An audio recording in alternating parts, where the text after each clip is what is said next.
पश्चिम बंगाल की राजनीति में एक ऐसा भूचाल आया है जो सिर्फ कोलकाता तक सीमित नहीं है, बल्कि उसकी गूंज दिल्ली के संसद भवन के गलियारों तक सुनाई दे रही है। क्योंकि तृणमूल कांग्रेस के कुछ सांसदों द्वारा अलग संसदीय समूह बनाने की मांग ने न केवल ममता बनर्जी के नेतृत्व पर सवाल खड़े कर दिए हैं, बल्कि यह भी संकेत दे दिया है कि विपक्षी राजनीति के भीतर दरारें अब सार्वजनिक मंच पर आने लगी हैं। और यह घटनाक्रम भारतीय लोकतंत्र के लिए एक बेहद निर्णायक मोड़ साबित हो सकता है।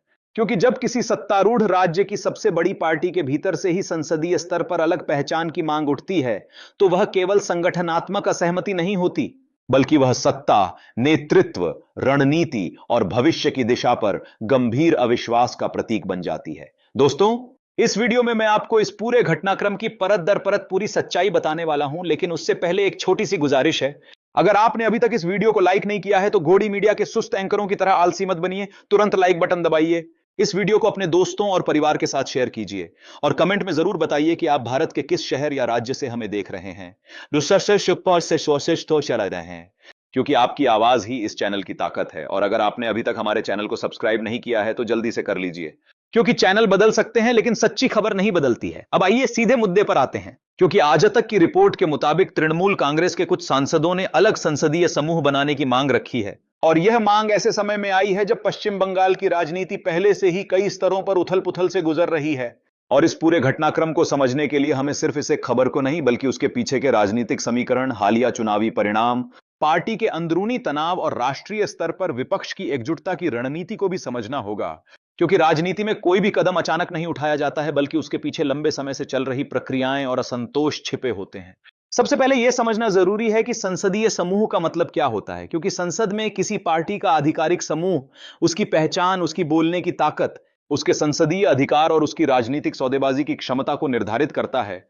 और अगर उसी पार्टी के भीतर से कुछ सांसद अलग समूह की मांग करते हैं, तो इसका सीधा मतलब है कि वे नेतृत्व की वर्तमान दिशा से संतुष्ट नहीं हैं और वे अपनी स्वतंत्र राजनीतिक रेखा खींचना चाहते हैं, जो आगे चलकर पार्टी विभाजन का आधार भी बन सकती है। तृणमूल कांग्रेस, जिसे ममता बनर्जी ने कांग्रेस से अलग होकर 2098 में स्थापित किया था, पश्चिम बंगाल में वाम मोर्चे के 34 वर्षों के शासन को समाप्त करके सत्ता में आई थी। और तब से लेकर अब तक ममता बनर्जी ने खुद को राज्य की सबसे प्रभावशाली नेता के रूप में स्थापित किया है। लेकिन हर मजबूत नेतृत्व के साथ एक जोखिम भी जुड़ा होता है, और वह जोखिम है केंद्रीकरण का। क्योंकि जब निर्णय लेने की प्रक्रिया सीमित लोगों तक सिमट जाती है तो असहमति अक्सर दबाई जाती है, और जब असहमति दबती है तो वह एक दिन विस्फोट के रूप में सामने आती है। आज जो मांग उठी है वह सिर्फ एक संगठनात्मक असहमति नहीं, बल्कि यह संकेत है कि पार्टी के भीतर संवाद की कमी महसूस की जा रही है। और यह भी संभव है कि कुछ सांसदों को लगता हो कि राष्ट्रीय राजनीति में तृणमूल कांग्रेस की रणनीति स्पष्ट नहीं है, खासकर ऐसे समय में जब विपक्षी दल मिलकर सत्तारूढ़ भारतीय जनता पार्टी के खिलाफ साझा मोर्चा बनाने की कोशिश कर रहे हैं। क्योंकि विपक्ष की एकता जितनी जरूरी है, उतना ही जरूरी है कि उस एकता के भीतर विश्वास और स्पष्टता भी हो। अब सवाल उठता है कि यह असंतोष आखिर पैदा क्यों हुआ। क्योंकि पश्चिम बंगाल की राजनीति पिछले कुछ वर्षों में कई विवादों से घिरी रही है, चाहे वह शिक्षक भर्ती घोटाला हो, कोयला तस्करी का आरोप हो, या स्थानीय निकाय चुनावों के दौरान हिंसा के आरोप हों। और इन सब घटनाओं ने पार्टी की छवि पर असर डाला है, जिसके कारण कुछ सांसदों को लग सकता है कि अगर वे अलग पहचान बनाएंगे तो वे अपने राजनीतिक भविष्य को सुरक्षित कर पाएंगे। यह भी संभव है कि यह कदम रणनीतिक दबाव बनाने का तरीका हो। क्योंकि कई बार नेता खुलकर बगावत नहीं करते, बल्कि पहले संसदीय स्तर पर अलग समूह की मांग रखकर नेतृत्व को संदेश देते हैं कि अगर उनकी बात नहीं सुनी गई तो वे आगे और कठोर कदम उठा सकते हैं। और राजनीति में यह दबाव की रणनीति नई नहीं है, क्योंकि इतिहास गवाह है कि कई दलों में पहले संसदीय असहमति दिखी और बाद में औपचारिक विभाजन हुआ। अगर हम भारतीय राजनीति के इतिहास को देखें तो कांग्रेस, जनता दल, समाजवादी पार्टी, शिवसेना और यहां तक कि भाजपा के भीतर भी समय समय पर गुटबाजी और विभाजन हुए हैं, और हर बार एक समान तत्व सामने आया है, और वह है नेतृत्व बनाम महत्वाकांक्षा का संघर्ष। क्योंकि राजनीति में विचारधारा जितनी महत्वपूर्ण है, व्यक्तिगत महत्वाकांक्षा भी उतनी ही प्रभावी होती है। तृणमूल कांग्रेस की वर्तमान स्थिति को समझने के लिए यह भी देखना होगा कि राष्ट्रीय स्तर पर विपक्ष की राजनीति किस दिशा में जा रही है। क्योंकि एक ओर कांग्रेस अपनी खोई जमीन वापस पाने की कोशिश कर रही है, दूसरी ओर क्षेत्रीय दल अपने अपने राज्यों में मजबूत बने रहना चाहते हैं। देश सामारे देश छाना है, और ऐसे में समन्वय की कमी अक्सर टकराव को जन्म देती है। और यदि तृणमूल के भीतर ही असंतोष उभरता है तो यह विपक्षी गठबंधन की विश्वसनीयता को भी प्रभावित कर सकता है। अब एक और महत्वपूर्ण पहलू है, और वह है आने वाले चुनाव, क्योंकि चाहे वह लोकसभा चुनाव हो या राज्य स्तर के चुनाव, हर सांसद और विधायक अपने राजनीतिक भविष्य को लेकर सजग रहता है। और अगर उसे लगता है कि पार्टी की मौजूदा दिशा उसे नुकसान पहुंचा सकती है, तो वह वैकल्पिक रास्ते तलाशने लगता है। और यही राजनीति की वास्तविकता है। इस पूरे घटनाक्रम का असर सिर्फ तृणमूल कांग्रेस तक सीमित नहीं रहेगा, क्योंकि अगर पार्टी में दरार गहराती है तो इसका सीधा फायदा भारतीय जनता पार्टी को मिल सकता है, जो पश्चिम बंगाल में अपनी पकड़ मजबूत करने की कोशिश में लंबे समय से जुटी हुई है। और भाजपा के लिए यह अवसर होगा कि वह खुद को स्थिर और संगठित विकल्प के रूप में पेश करे, जबकि विपक्षी दल आपसी संघर्ष में उलझे हुए दिखाई दें। लेकिन यहां एक और परत भी है, क्योंकि ममता बनर्जी को कम आंकना राजनीतिक भूल साबित हो सकता है, क्योंकि उन्होंने पहले भी कई बार संकटों को अवसर में बदला है।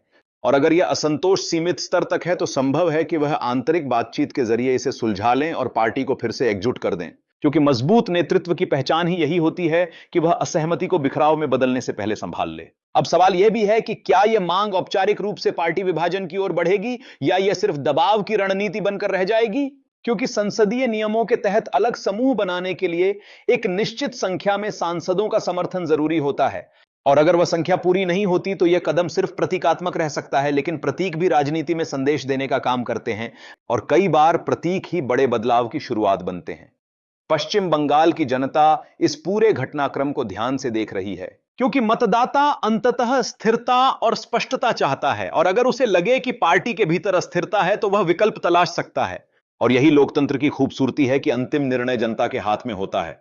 यह भी ध्यान देने वाली बात है कि क्षेत्रीय दलों की राजनीति अक्सर करिश्माई नेतृत्व पर टिकी होती है, और जब करिश्माई नेतृत्व को चुनौती मिलती है तो वह पार्टी के लिए परीक्षा का समय होता है, क्योंकि या तो नेतृत्व अपनी पकड़ और मजबूत करता है, या फिर पार्टी में नए समीकरण बनते हैं। इस पूरे मामले में मीडिया की भूमिका भी महत्वपूर्ण है, क्योंकि कुछ चैनल इसे बढ़ा चढ़ाकर दिखाएंगे, कुछ इसे दबाने की कोशिश करेंगे, और कुछ निष्पक्ष विश्लेषण करेंगे। लेकिन दर्शकों को समझना होगा कि खबर के पीछे की राजनीति क्या है और किसे इससे फायदा या नुकसान हो सकता है, क्योंकि राजनीति में हर कदम के पीछे गणित छिपा होता है। अगर हम संभावित परिदृश्यों की बात करें, तो पहला परिदृश्य यह हो सकता है कि पार्टी नेतृत्व तुरंत हस्तक्षेप करे, असंतुष्ट सांसदों से बातचीत करे और उन्हें संगठनात्मक आश्वासन देकर मामला शांत कर दे। दूसरा परिदृश्य यह हो सकता है कि असंतोष बढ़े और औपचारिक विभाजन की स्थिति बने। और तीसरा परिदृश्य यह हो सकता है कि यह घटनाक्रम राष्ट्रीय स्तर पर विपक्षी राजनीति को नया आकार दे, जहां क्षेत्रीय दल अपनी स्वतंत्र पहचान को प्राथमिकता दें।